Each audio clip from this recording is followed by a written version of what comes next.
Welcome back to CFO Weekly, where we're talking with financial leaders about how to build efficiency in their teams, create time for strategy, and ultimately get results. This podcast is brought to you by Personiv, the trusted leader in finance and accounting outsourcing for over 30 years.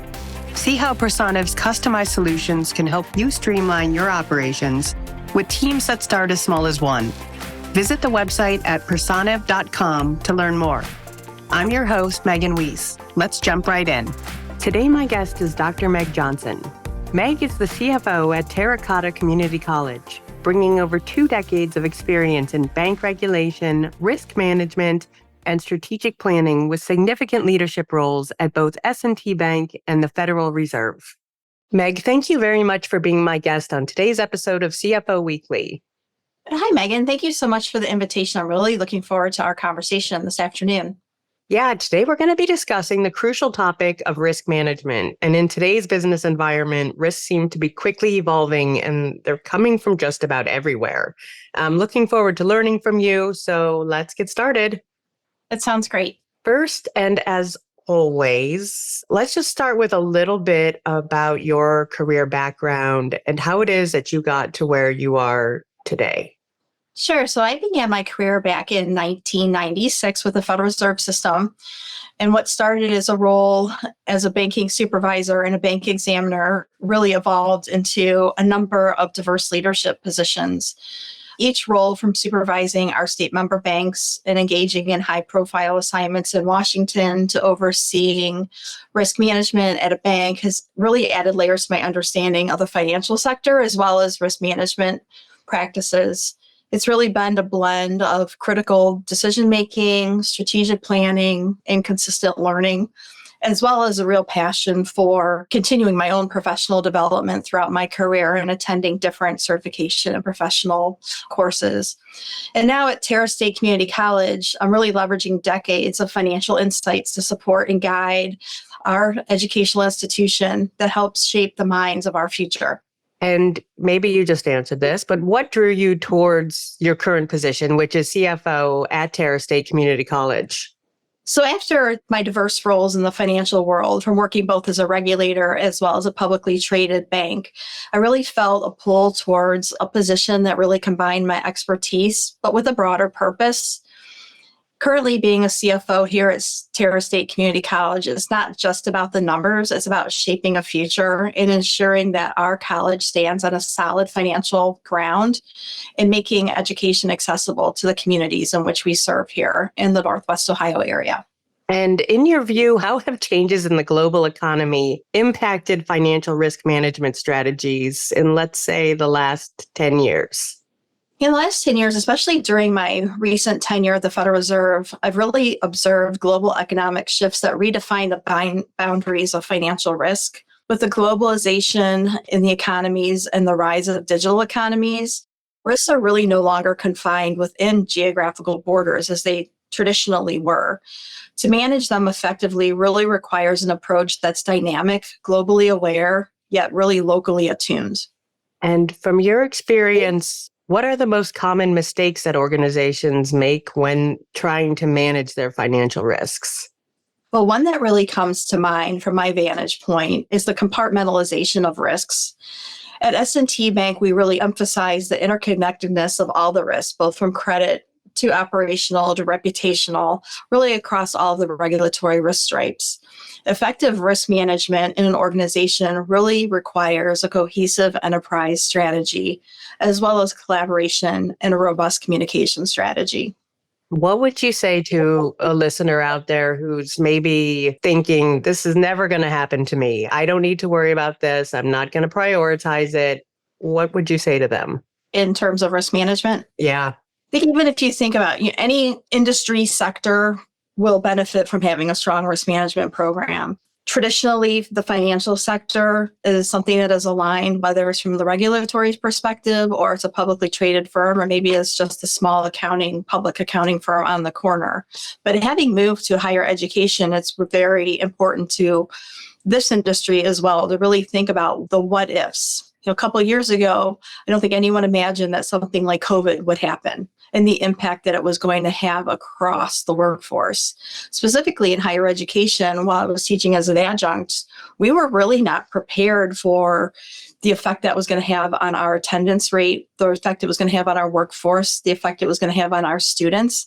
And we had to really learn very quickly the strength of being agile and collaboration, as well as thinking very reactively and proactively about what our risk management strategy was going to be to address that. So anyone who thinks that, this is never going to happen to me, I think recent lessons with COVID really can apply across all industries. But I also think it's a good practice just to think about the kind of scenario analyses that go along with the what if scenarios. What if there's another financial crisis? What if our tuition, all students want to go online? What is the risk to our current business model, and how are we going to address that from the locations that we are currently paying for? So, good philosophy to have in any business model to prepare for the what if so that you can be agile and have longer term success. And how can organizations ensure they remain compliant with regulations related to financial risk management? And what are the challenges that compliance presents, and how can these challenges be overcome? Having engaged both as a regulator as well as being on the other side and being regulated while working at a bank, I've really learned that compliance isn't just about adhering to the rules. It's really about cultivating a culture of integrity, having regular communication, training, and transparency are really the bedrocks of ensuring compliance within an organization.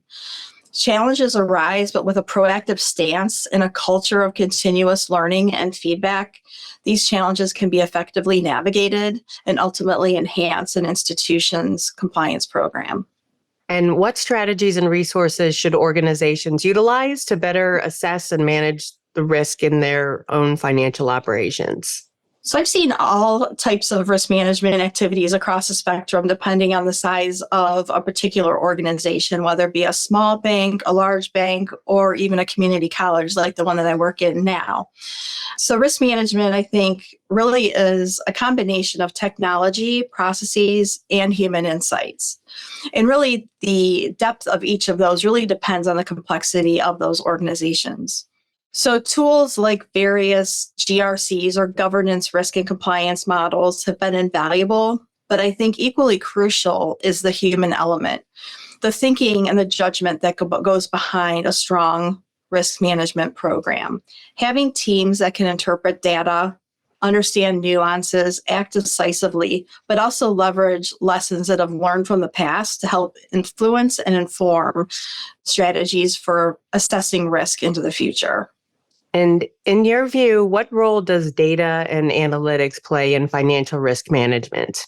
So during my time in overseeing risk management functions, I've really seen firsthand how data and analytics transform decision-making, both good and bad. I think it's important that there's one source of truth when it comes to data, and you understand the importance of integrity of the data that you're using and performing the analytics that will then inform decision-making at all levels of an organization.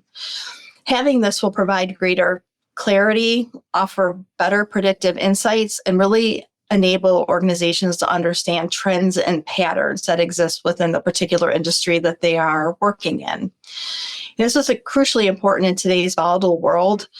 Data-driven insights are not a luxury, but they're really a necessity for ground employees all the way up through boards of directors. And you touched on the human component, but with the rapid evolution of technology, things like artificial intelligence and cybersecurity, how can CFOs ensure that they're able to deal with these new and increased threats? Yeah, technology is really an enabler of the work we do, but it also brings a lot of threats. Yeah. Ensuring that systems are secure, that our employees are well trained and knowledgeable, and that protocols are in place are paramount to organizations that are leveraging technology in their processes and procedures. CFOs, we really have a responsibility to anticipate and mitigate these threats to safeguard both of our institutions, our boards, and our stakeholders, as well as our customers, if we're a customer-based organization. And what advice would you give to organizations looking to create or maybe improve their risk management plans? So advice I would give to organizations that are looking to improve what they have with risk management, if they're in a regulated industry, I would say strongly lean on your regulators. Try to find out what works well in similar industries for similar organizations of size and complexity, and don't be so focused on trying to reinvent the wheel. Same for organizations that are perhaps taking a zero-based approach to starting their risk management program. Lean on lessons, lean on the other industry experts within the industry that they operate to try to understand what tools are available, whether it's training programs, what experts exist in that particular industry, what training certifications are available, and leverage the best of the best. Technology is also key, but one thing I would say is don't be so bent on making technology really lead what your program looks like or dictate what your program looks like. I think it's really important for organizations when they're improving or starting a risk management program to understand what's going to work best for the organization and not let technology then drive what that process will be. So by working with stakeholders, other constituents, other subject matter experts to really understand what is going to help best assess the risk within that organization, technology can then come in on top and be an enabler for that, but not drive the particular process. And I think that's a pitfall I often have seen organizations fall into. If I was buying something very shiny and expensive off the shelf and try to implement it within their bank or their organization, but then not knowing what to do with it because they haven't thought about what are the processes that need to be in place to make it successful. And just going to throw this one out there, but what would your advice be for things like COVID, for things that we could have never seen coming? I mean, it seems like there's so many of those types of things these days. How do you account for the unknown?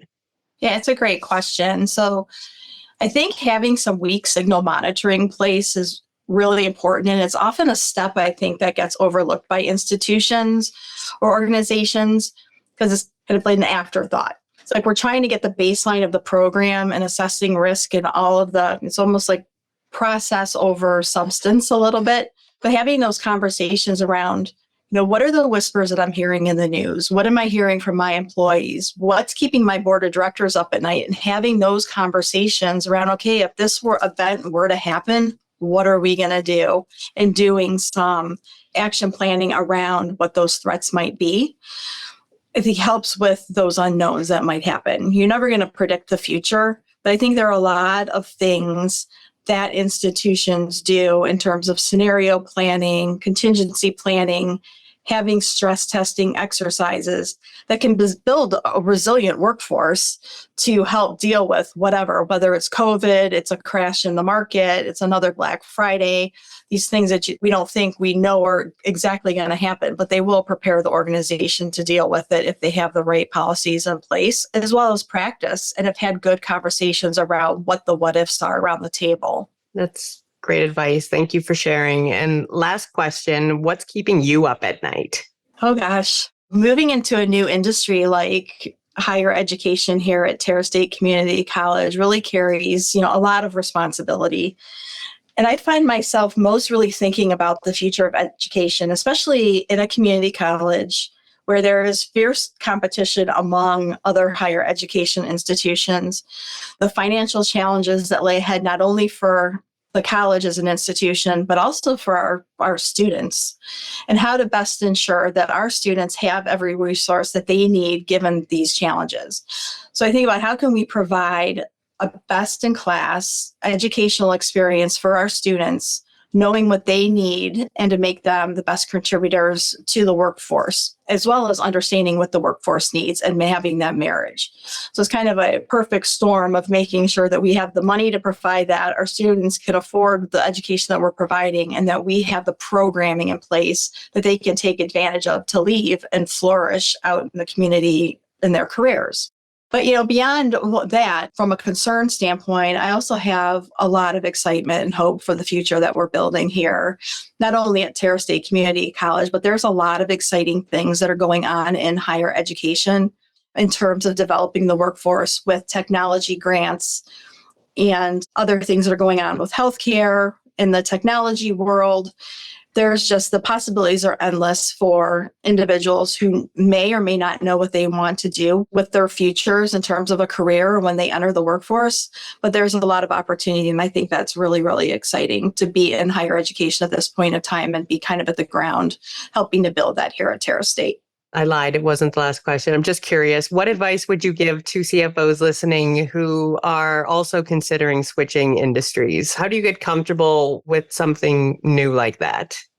Another great question. So a couple items I would respond to that. The advice I would give to other CFOs that are looking to change industry is that a lot of the skills with risk management in particular are very transferable. The way you think about risk and risk management programs, while the terminology may change from industry to industry, the skills are very transferable. But also, I think the other probably thing I should have mentioned first is that leading teams and developing and nurturing teams to be successful, those skills look the same regardless of what industry that you are working in.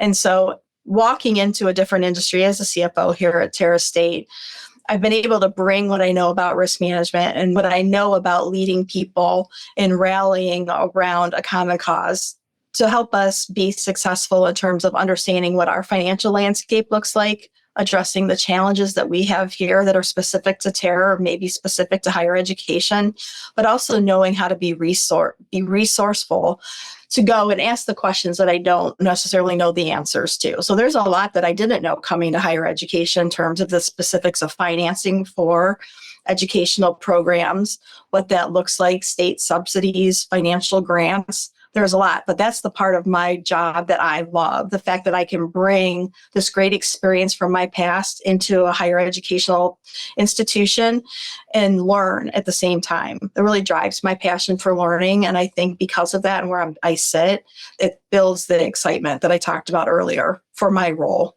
And I think will continue to drive me to look for ways for us to be successful into the future. Great answer. Meg, thank you so much for being my guest today. Absolutely. Thank you so much, Megan. This was great. I could talk about this all day long. Yeah, I can tell that you're passionate about it. And I really enjoyed speaking with you. And again, thank you for finding the time to be here with us today to share your experience and knowledge. Anytime. It was great. Thank you. Yeah, to all of our listeners, please tune in next week. And until then, take care. You've been listening to CFO Weekly, presented by Persona. Please subscribe wherever you get your podcasts to hear all of our episodes. Want to learn more? Check out personiv.com. Thanks for listening.